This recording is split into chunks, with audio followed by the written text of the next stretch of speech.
gravação da aula. Para o professor, quando ele chegar nessa tela, para ele iniciar uma aula, ele vai apertar nessa mãozinha levantada.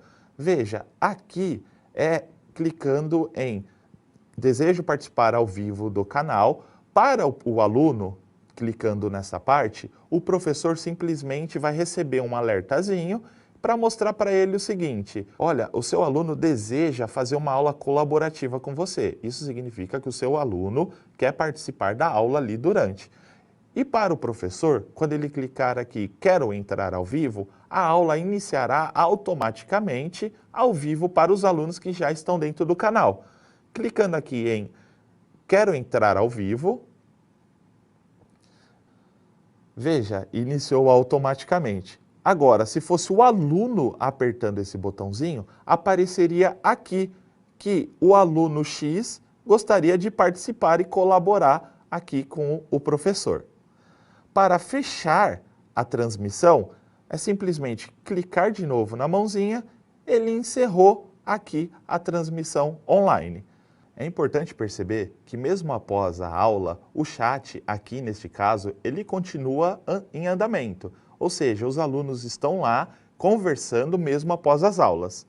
Veja, o professor terá a possibilidade de anexar documento, mandar fotos, vídeos, localização, contato, tudo pelo aplicativo. Veja, o professor quanto o aluno podem receber algumas mensagens privadas que não estão ali durante o chat. É só você voltar na tela inicial e clicar aqui em conversas, que mostrará todo mundo que te mandou mensagem. Conforme tiver novas orientações e novas funcionalidades dentro do aplicativo, voltaremos aqui para dar mais informações para vocês. Muito obrigado a todos e nos veremos em breve.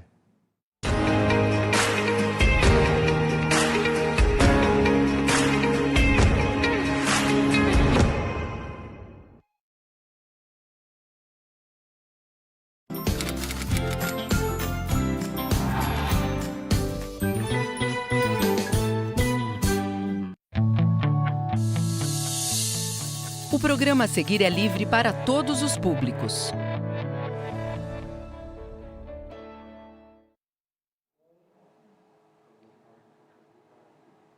Olá a todos, pais, alunos, queridos alunos, professores, colegas. Meu nome é João Paulo. Vamos ter uma aula hoje de língua portuguesa, 5º ano.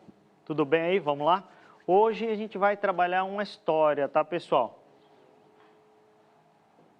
A nossa habilidade de hoje, professores, é a EF 15 LP 16.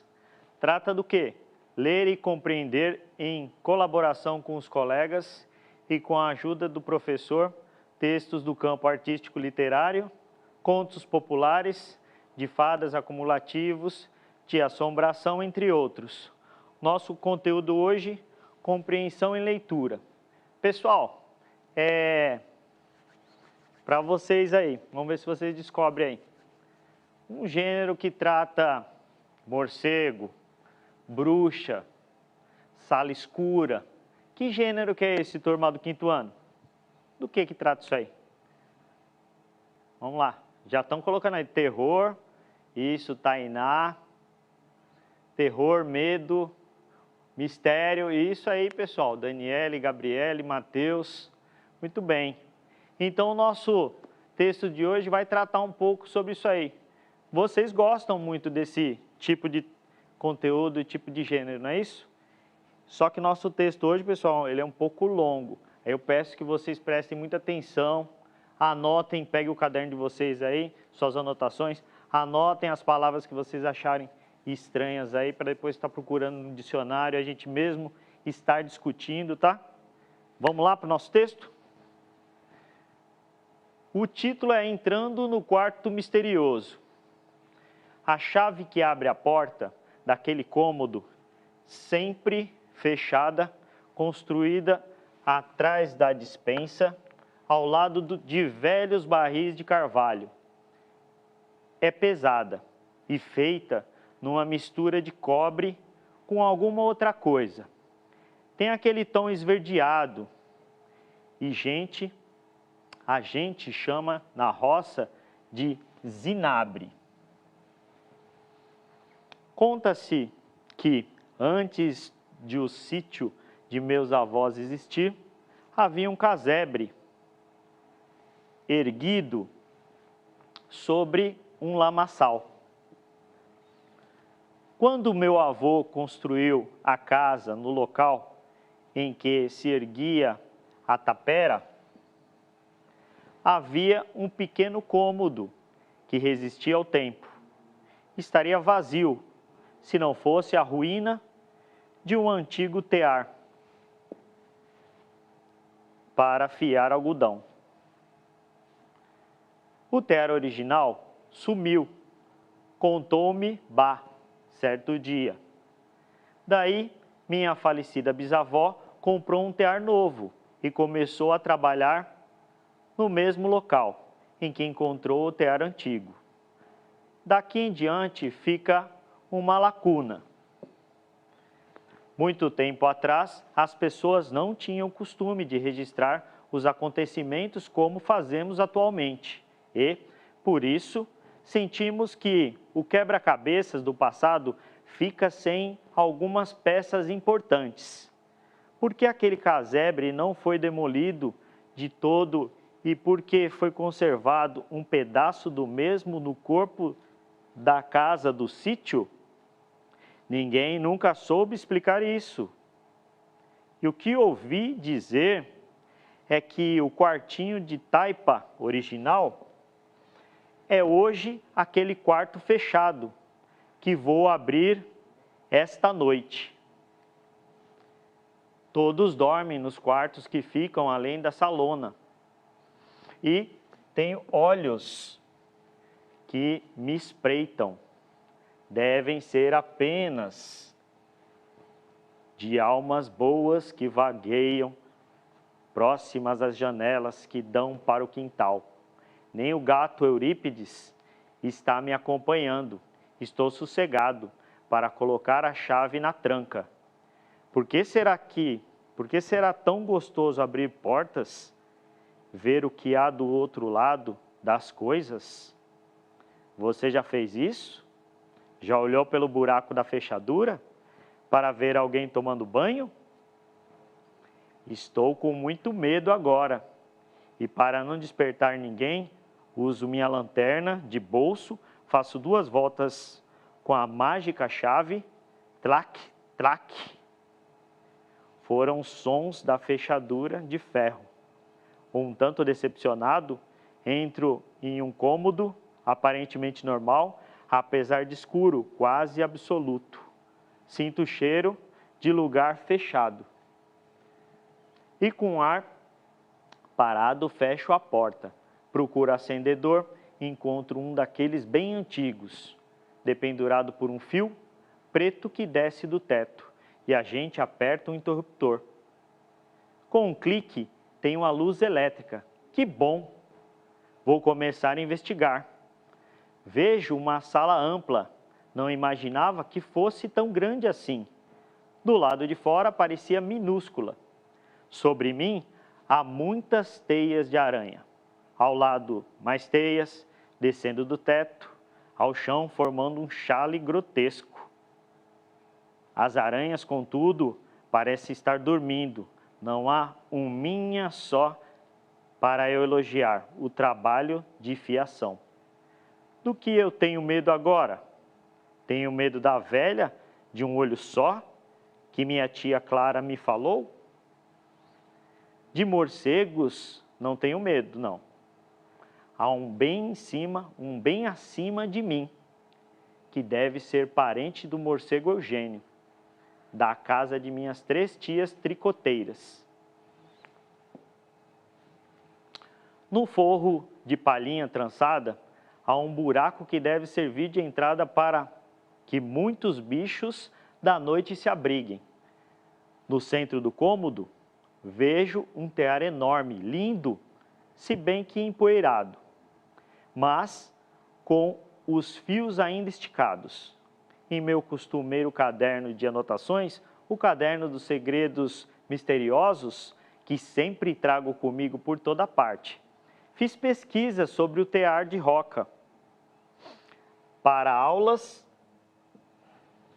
para a aula sobre histórias de Minas Gerais.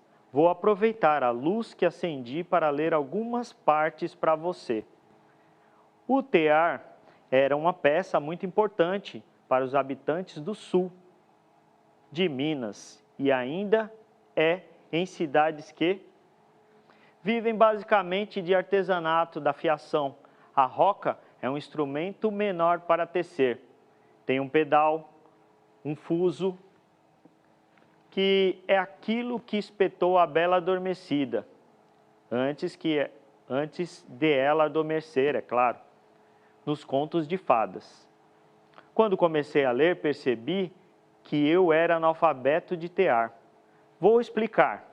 Descobri, brincando com as palavras cruzadas, que podemos ser analfabetos de muitas coisas, não só de letras, números e interpretação de textos.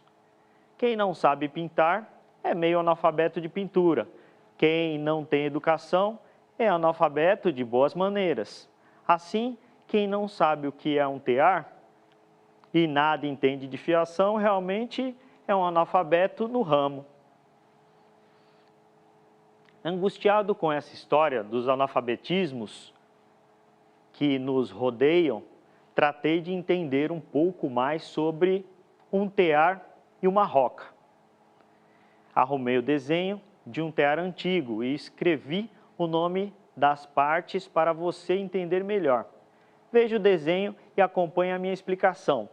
Um conjunto dos fios esticados é chamado de urdume.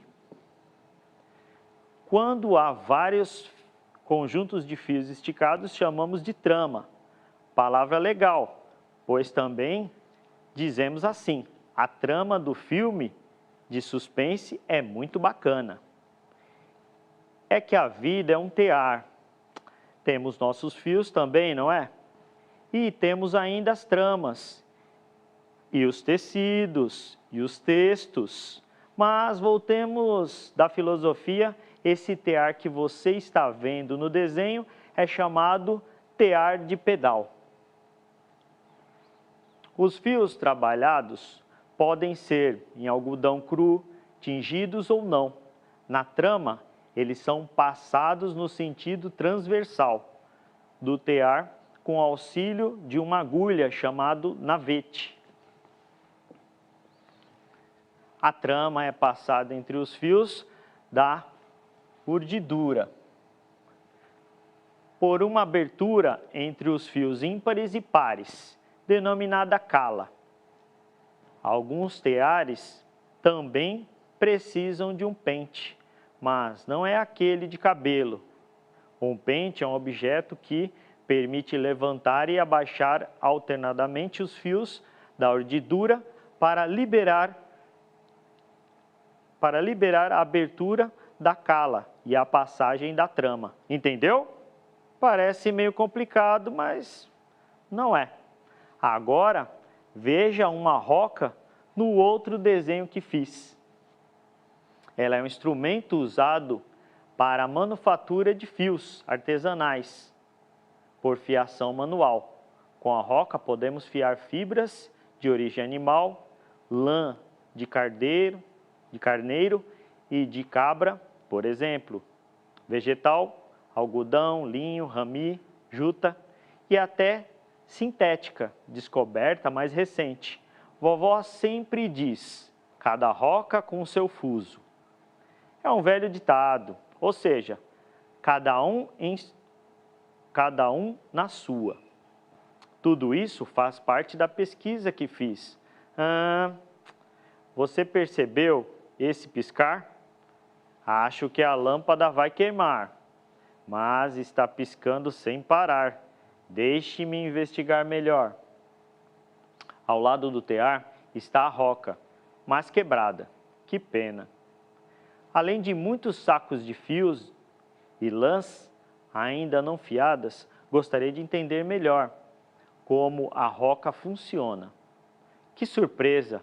Tem um visitante, uma voz esgarniçada e com um tom maligno. Deu-me um susto, vindo de trás. Olho e me espanto. É a velha de um olho só. Deve ser ela. Tia Clara estava certa. Minha alma líquida se congela de medo. Quer que eu lhe escreva o que vi? Pode deixar aqui. Pessoal, então, essa história, eu quero também lançar aqui para vocês um desafio. Vocês têm costume de ler livros? Sim ou não? Vocês têm costume de ler livros? Eu acredito que sim, né? Vamos ver o que vocês respondem aí. Sim. Sim, Adriano, Maria, Eduardo, Beatriz. Gosto. Alguns não, né? Então, mas vocês estão numa fase que vocês têm que começar a ler, certo? Uma indicação de leitura que vocês vão fazer aí, que o seu professor normalmente dá para você, que você pegaria se a escola tivesse aberta, né? Não sei se no caso foi algum livro de leitura, você tem em casa, né? Numa indicação de leitura, você escolhe um livro e vai fazer essa leitura, certo? Você vai utilizar os seguintes critérios. Você escolhe o livro pelo título, aí a gente vai analisar nesse livro. Lembra das perguntas que a gente faz para o texto, né? A gente vai analisar no livro. Onde e quando aconteceu essa história? De que forma o autor descreve isso? Quem são os personagens? Como o autor faz a descrição dos personagens? E qual o enigma que aparece num conto, por exemplo, que a gente fez, tá? Então, essas questões são bem interessantes para a gente estar levantando em qualquer história que a gente for ler, tá? Uma primeira vez, uma segunda. Agora a gente marcou alguns verbetes, algumas palavras em que a gente vai ter dificuldade para entender melhor o texto. Vamos voltar lá na primeira parte lá, ô Oráculo, para nós? Gostaram da história? Vocês já conheciam? Vocês gostaram? Fala para mim aí, turma. Sim, sim. Rafael, Júlia, Melissa, Lucas, isso aí.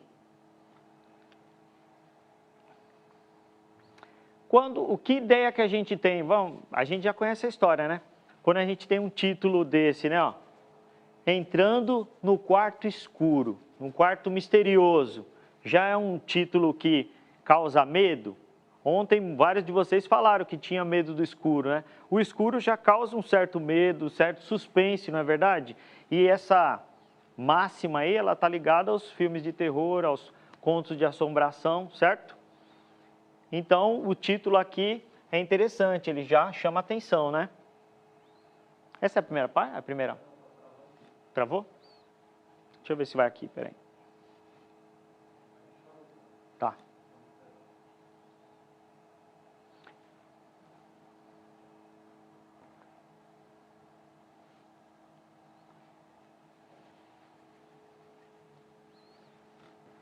Foi?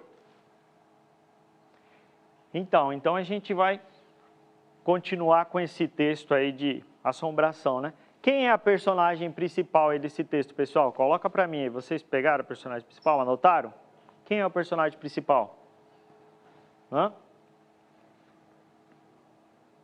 Encontraram a personagem principal? Estão falando aqui que é um menino. Giovanni, Rafael, o narrador, a moça. Lembra lá que eu falei para vocês? Tem o personagem principal, que é o protagonista.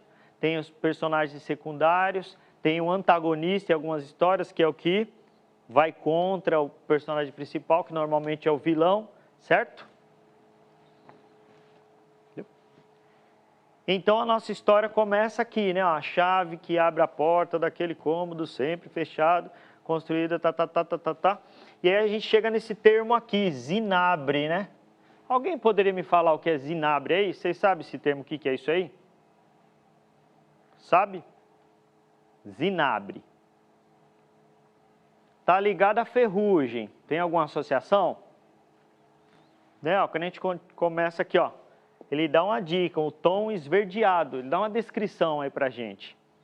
Um tom esverdeado, por exemplo, quando você Seu pai pega o chuveiro lá, ele já está um pouquinho velho, tal, queimou o chuveiro. Tirou o chuveiro, aquela parte de cobre lá em cima não fica esverdeada? Ali foi uma corrosão, a gente está falando já de ciências, tá vendo? Português puxa para o lado de ciências também. Aquela parte toda esverdeada, o que aconteceu com o cobre? Ele formou uma corrosão ali, ele comeu ali, ele desgastou com o tempo pela ação da água e o calor. Esse é a ideia do zinabre, tá?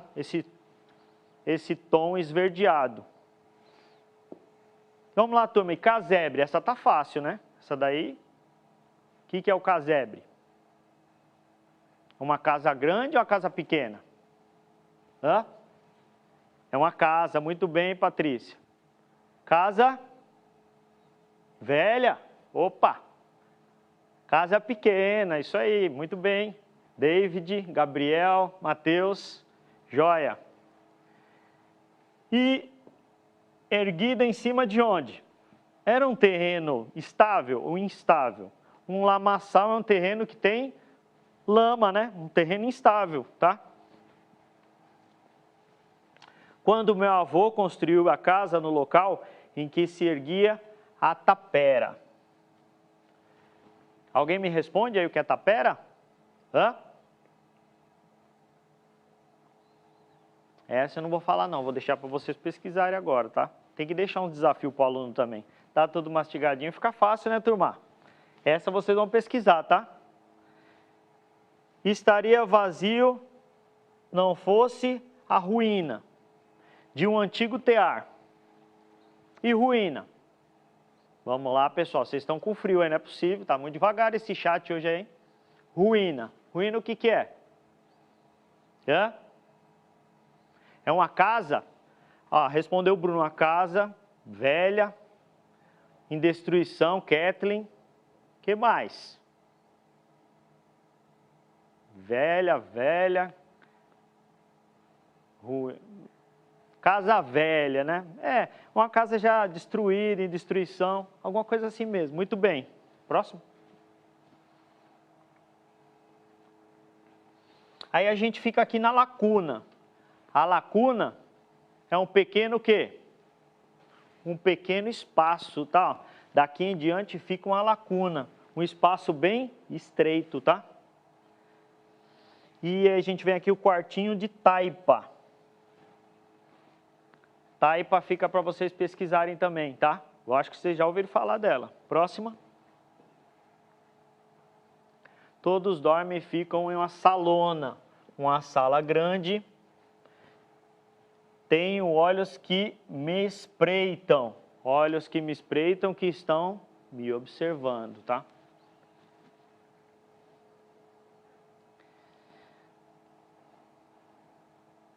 Próximo.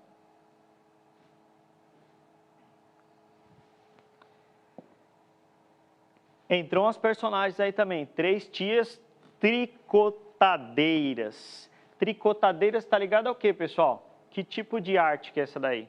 Que tipo de artesanato que é? Quem faz tricô, né? Maria, Marta, Pedro, Sofia, tricotar. Estão tricotando bem, muito bem. Próxima. Opa, roca, né? A roca, tranquilo, não, pode deixar. A roca, na história que a gente tem lá, né? Você já conhece dos contos de fadas, a roca.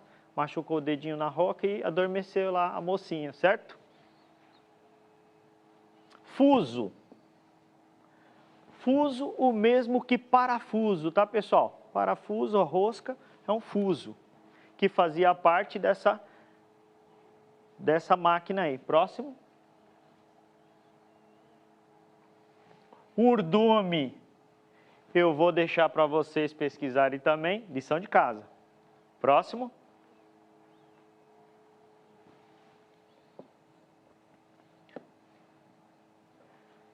Anota aí, pessoal, mais 2 para vocês pesquisarem. Navete e urdidura, são bem específicas aí do segmento têxtil, tá? São termos bem técnicos, então vocês vão pesquisar aí no seu dicionário, tá? Próximo.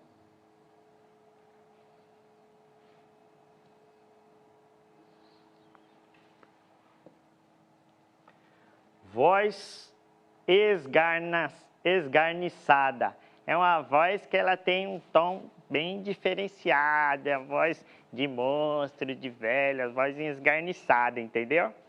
Essa vozinha. Não teria como explicar, tem que ser mais ou menos assim, tá? E maligno tá fácil, né? Esse aí vem de uma pessoa que é o antônimo do que mesmo, pessoal? O que é o antônimo?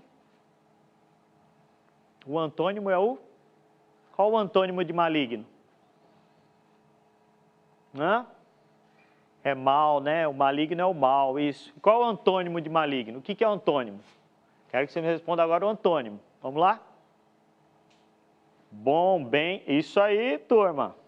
Estão matando a pau, gostei, hein? Muito bem. E a nossa história de hoje, o nosso autor é o Adriano Messias. Ele é um mineiro, né? De Lavras. Ele tem vários trabalhos como escritor, como autor de peças de teatro. Ele fez trabalhos em doutorado tanto no Brasil quanto na França. Ele é um estudioso, tá? Essa história está dentro de um livro que chama Histórias Mal-Assombradas, Portugal e Espanha, da editora Biruta, tá? Está lá no livro de vocês, o Ler e Escrever, 5º ano, na página 204 e 205. Eu espero que vocês estejam em casa firme, estudando, né? Hoje é sexta-feira, vocês depois vão poder, no final de semana, descansar um pouquinho mais, certo? Procurem pegar um livro, não pega o livro e só se baseiem na capa. Tentem dar uma folheada, conversem com o texto, tudo bem? Eu espero que vocês fiquem bem, se cuidem, familiares aí, os responsáveis, professores, colegas e os meus queridos alunos, tá? Fiquem bem aí, força, coragem, tomem as medidas de proteção aí, de distanciamento, tá? Para a gente sair logo dessa crise aí, desse Covid-19. Tudo jóia, pessoal? Obrigado pela atenção e tenham um bom final de semana.